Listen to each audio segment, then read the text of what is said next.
তেমন একটা বিজনেসের সাথে আমরা জড়িত, এখানে আমরা আপডেট দিতে গেলেও টেকনিক্যাল পার্ট চলে আসে। এবং বিশেষ করে নেক্সট ফেজ নিয়ে এলসি লিডারদের কাছ থেকে আমরা যখনই যে আপডেটই পাচ্ছি, সেখানে কোনো না কোনো টেকনিক্যাল টার্ম বা অ্যাফিলিয়েট মার্কেটিং বা ডিজিটাল মার্কেটিং এর একটা টাস্ক এখানে দেওয়া হচ্ছে। অ্যাফিলিয়েট মার্কেটিং নিয়ে পরপর কথা বলছিলাম। তো অ্যাফিলিয়েট মার্কেটিং আসলে আমাদের করতেই হবে বিষয়টা এরকম না, কিন্তু অ্যাফিলিয়েট মার্কেটিং এর যে ব্যাপক একটা সম্ভাবনা আছে এই ইন্ডাস্ট্রিতে বা এই সেক্টরে, বা আমাদের অ্যাজ আ ফাউন্ডিং মেম্বার হিসেবে আমরা অ্যাফিলিয়েট মার্কেটিং যদি করতে পারি, সেক্ষেত্রে আমরা এখানে উপকৃত হব। তো এই অ্যাফিলিয়েট মার্কেটিং বা ডিজিটাল মার্কেটিং এরই আলোচনায় টেকনিক্যাল টার্ম হিসেবে আমরা রেড স্যারের কাছ থেকে কল টু অ্যাকশনের ব্যাপারে শুনেছি আজকে। তো এই কল টু অ্যাকশন নিয়েই আমি একটু আলোচনা করতে চেষ্টা করব। তো কল টু অ্যাকশন আসলে বিষয়টা কি, এটা আমরা বিভিন্ন সময় দেখি যে বিভিন্ন ভাবে আমাদের কোনো একটি ব্লগের পরে অথবা কোনো একটি ইমেইলে আমাদের উৎসাহিত করা হয়, অর্থাৎ কোনো বিষয় সম্পর্কে বলার পরে আমাদের উৎসাহিত করা হয়। আর এই যে উৎসাহিত করা, এটা মূলত এই মার্কেটিং এর একটি খুবই গুরুত্বপূর্ণ উপাদান, বিশেষ করে ডিজিটাল মার্কেটিং এর ক্ষেত্রে, ওয়েব ডিজাইনের ক্ষেত্রে, ইমেইল মার্কেটিং এর ক্ষেত্রে, বা বিভিন্ন প্রমোশনাল যে ক্যাম্পেইন গুলো হয়, এই ক্যাম্পেইন গুলোতে এটা খুবই গুরুত্ব বহন করে। আর এটা মূলত এই সিটিএ বা কল টু অ্যাকশন একটা বাটন বা লিঙ্ক আকারে যুক্ত করা হয়। এইটা এরকম হতে পারে যে অনেক সময় আমরা দেখি যে সাইন আপ করুন, একটা হয়তো ডিটেল থাকলো, বা ফিচার্স গুলো নিয়ে বলা থাকলো, সাথেই কিন্তু অর্ডার করুন বা সাইন আপ করুন এই ধরনের একটা বাটন আমরা দেখতে পাই।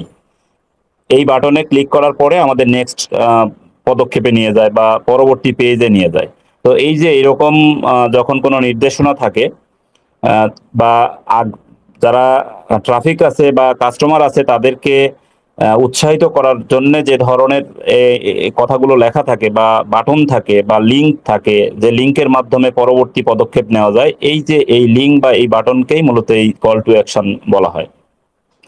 তো এটা বিভিন্ন রকম হতে পারে, যেমন হার্ড সিটিএ হতে পারে, যেটাতে সরাসরি বিক্রয়ের মেসেজটা দেওয়া হয়, যেমন বলা হয় যে এখনই কিনুন বা অর্ডার করুন। এইগুলো হচ্ছে এই হার্ড কল টু অ্যাকশন বলা হয়। আবার সফট কল টু অ্যাকশন আছে, যেগুলো হয়তো একটু সফটলি বলা হয়, যেমন হতে পারে যে আরো জানুন বা বিস্তারিত জানতে নেক্সট বাটনে ক্লিক করুন, ব্লগটি পড়ুন, এই ধরনের হালকাভাবে বলা হয়। আবার এখানে ইমার্জেন্সি সিটিএ অনেক সময় দেওয়া হয়, যে শুধু আজকের জন্য এই অফারটি, শুধু আজকের জন্য, এই ধরনেরও অনেক সময় বলা হয়। আবার বলা হয় যে সীমিত সময়ের জন্য। তার মানে মানুষকে এইটা বোঝানোর যে আপনি যত দ্রুত এখানে করবেন, আবার আগে আসলে আগে পাবেন, এরকমও কিন্তু অনেক সময় আমরা দেখি। তো এই যে এই ধরনের যখন এই সিটিএ সেট করা হয়, তখন সেগুলোকে ইমার্জেন্সি বলা হয়। আবার ইমোশনালি অনেক সময় কিন্তু বলা হয় যে এই যে আপনার স্বপ্নের বাড়ির চাবি এখনই বুঝে নিন, এই টাইপ যখন বলা হয়, তার মানে মানুষকে ইমোশনালি এখানে ব্ল্যাকমেল করার চেষ্টা করা হয় বা ইমোশনালি ইনভলভ করানোর চেষ্টা করা হয়। তো যখন এই ধরনের সিটিএ ব্যবহার করা হয়, এগুলোকে মূলত ইমোশনাল সিটিএও বলা হয়। তো সবই হচ্ছে এই কল টু অ্যাকশনেরই অংশ।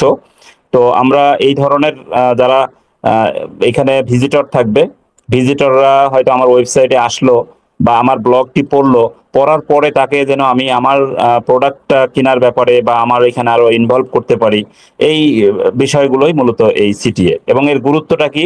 এর গুরুত্ব হচ্ছে যে এই যে কনভার্সন রেট নিয়ে আমরা কথা বলেছি, যে আমরা যদি 100 জনকে আমরা এটা পাঠাই বা 100 জন ট্রাফিক আসে, তার অধিকাংশই যেন বা টার্গেটেড কাস্টমার আসে, তার অধিকাংশই যেন আমার পণ্যটি কিনে। তো এই যে এরকম এরকম ভাবে যদি যারা আসবে, অধিকাংশই টার্গেট তো 100%ই যেন আমার প্রোডাক্টটা কিনে এরকম থাকে, কিন্তু 100% তো কিনে না। তো সেক্ষেত্রে এই রেটটা যত বেশি হয়, এইটাই মূলত এই টার্গেট এই সিটিএ ব্যবহার করার। সেক্ষেত্রে এই কনভার্সন রেটটা যত বাড়বে, তত সেল বেশি হবে, রেভিনিউ জেনারেট হবে, কোম্পানি প্রফিটে যাবে। আবার ব্যবহারকারীর অভিজ্ঞতাকে উন্নত করতে হবে। এখানে ব্যবহারকারীরা একবার যেন প্রোডাক্ট কেনার পরে তারা মনে না করে যে আমরা প্রতারিত হলাম, অর্থাৎ ট্রাস্টের যে জায়গাটা, এটা তৈরি করতে হবে এখানে। আবার এর মাধ্যমে আরো একটা চমৎকার একটা বিষয় ঘটে, সেটা হচ্ছে যারা এখানে ক্লিক করে তাদের ডেটাগুলো কিন্তু কোম্পানির কাছে চলে আসে, যাকে আমরা লিড জেনারেশন বলতে পারি, এবং এই ডেটাগুলো কিন্তু খুবই মূল্যবান।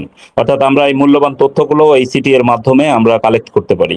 অর্থাৎ আমরা যখন একজন ভিজিটর আসলো বা ট্রাফিক আসলো, সে কিনলো না কিন্তু তার ডেটাটা আমার কাছে থাকলো, তখন তার কাছে আমরা পরবর্তীতে যে কোনো প্রমোশনাল ভিডিও হোক বা কোনো অফার হোক, আমরা তার কাছে আমরা পাঠানোর বা তাকে ইনভলভ করানোর চেষ্টা করতে পারবো। এইরকম লিস্ট তৈরি হয়ে যাবে, যাকে আমরা লিড জেনারেশন বলি। এটাও কিন্তু এর মাধ্যমে করা সম্ভব। আবার এই যে মার্কেটিং যে আমরা করলাম বা আমার যে প্রমোশনটা চালালাম, সেটা পেইড মার্কেটিং হোক বা ফ্রি মার্কেটিং হোক, তো এইটার মাধ্যমে অর্থাৎ আমি যেটা অ্যাকশন নিলাম বা যে কাজটা করলাম, এটা কার্যকারিতা কি পরিমাণ হলো, এইটা কিন্তু এই পারফরম্যান্স, যেটাকে পারফরম্যান্স বলে, এই পারফরম্যান্স ট্র্যাক করা যায় এর মাধ্যমে।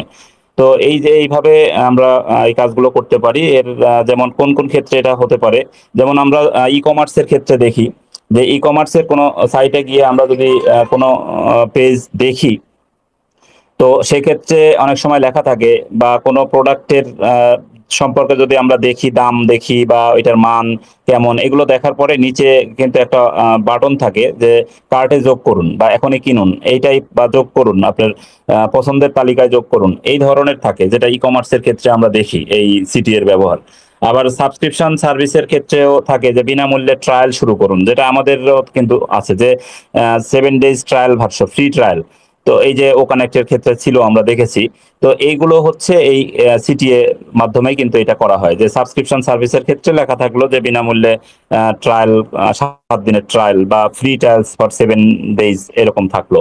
তো এর মাধ্যমে এই যে আমাদের যে লিড জেনারেশনের কথা বললাম, এই লিড জেনারেশন এর মাধ্যমেও কিন্তু আসতে পারে। আবার যারা কন্টেন্ট মার্কেটিং করি, আমরা কন্টেন্ট মার্কেটিং এর ক্ষেত্রে হয়তো আমরা অনেক সময় দিতে পারি যে আরো পড়ুন বা শেয়ার করুন, সাবস্ক্রাইব করুন, এটা যে দেওয়া হয়, এটাও এক ধরনের কিন্তু এই সিটিএ।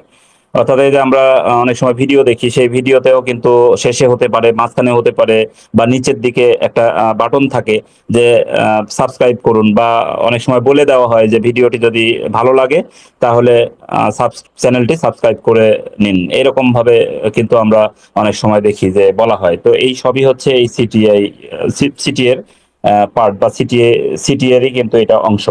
এবং এটা আমরা কোথায় কোথায় করতে পারি, এটা আমরা ল্যান্ডিং পেজ, অর্থাৎ যার ওয়েবসাইট থাকবে, এই ওয়েবসাইটের এই ল্যান্ডিং পেজের শীর্ষে দেওয়া যেতে পারে, বা ব্লগ পোস্টের শেষে দেওয়া যেতে পারে। আমরা একটা ব্লগ দিলাম, এই ব্লগের শেষে এই ধরনের যে সিটি এটা প্রয়োজনীয় মনে হচ্ছে বা সবচেয়ে বেশি ইফেক্টিভ মনে হবে, সেই সিটি এটা আমরা ব্যবহার করতে পারি। আবার অনেক সময় পপ আপ হিসেবে ব্যবহার করতে পারি, যে আমাদের ওয়েবসাইটে অনেক সময় আমরা দেখি যে কোনো ওয়েবসাইটে আমরা প্রবেশ করা মাত্রই ওপরেই একটা পপ আপ আসে, সেই পপ আপেই কিন্তু দিয়ে দেওয়া থাকে এবং লিঙ্ক দেওয়া থাকে, সেই লিঙ্কে ক্লিকের মাধ্যমে আমরা সেখানে চলে যেতে পারি।